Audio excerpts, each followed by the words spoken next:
Hi Simon, nice to meet you, and I think you're also very excited to come into Wuhan. Since I know that your first venture in China was in Wuhan, what business do you have in Wuhan and how are they doing now? Yeah, the main business is the AI company in healthcare. So that is just completing a really amazing piece of work with Wuhan Pulmonary Hospital now. But we've just created this new diagnostic. Now TB, tuberculosis, is a terrible disease. We've just invented a new diagnostic for that, which we're seeking Chinese partners to develop. And it's a really exciting time for the company here in Wuhan.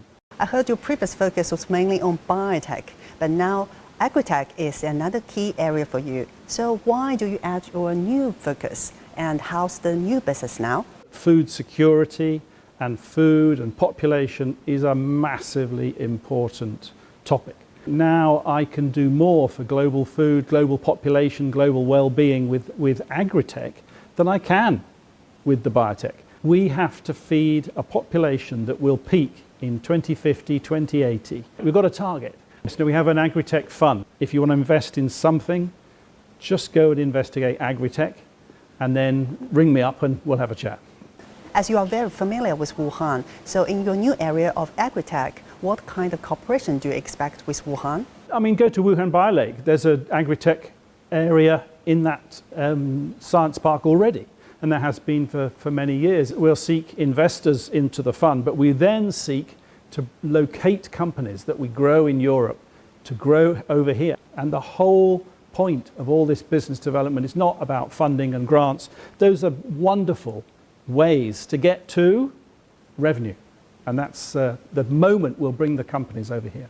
As you are a very successful entrepreneur setting up 17, 18 companies, can you share with us some of your secret in doing business? Yeah, it causes me some pain, this question. I think I've probably failed more than everybody else. But the reality, the simple reality, is persistence. You haven't failed until you've given up.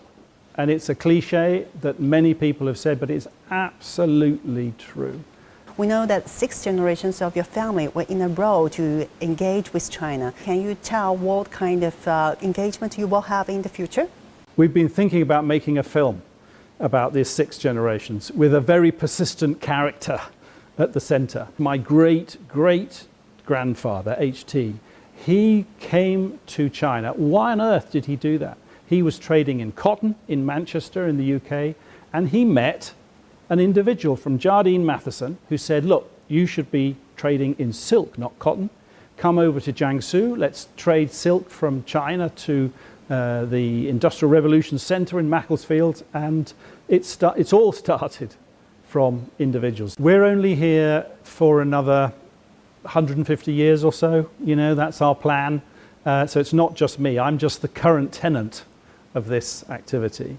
George, my eldest son, is in property. He spent a good stint of time in Shanghai. I actually have 2 other children who want to come out who've not been out yet, my 2 daughters. They're both really keen to come out, so I'm trying to find a way to organize for them to come out and see.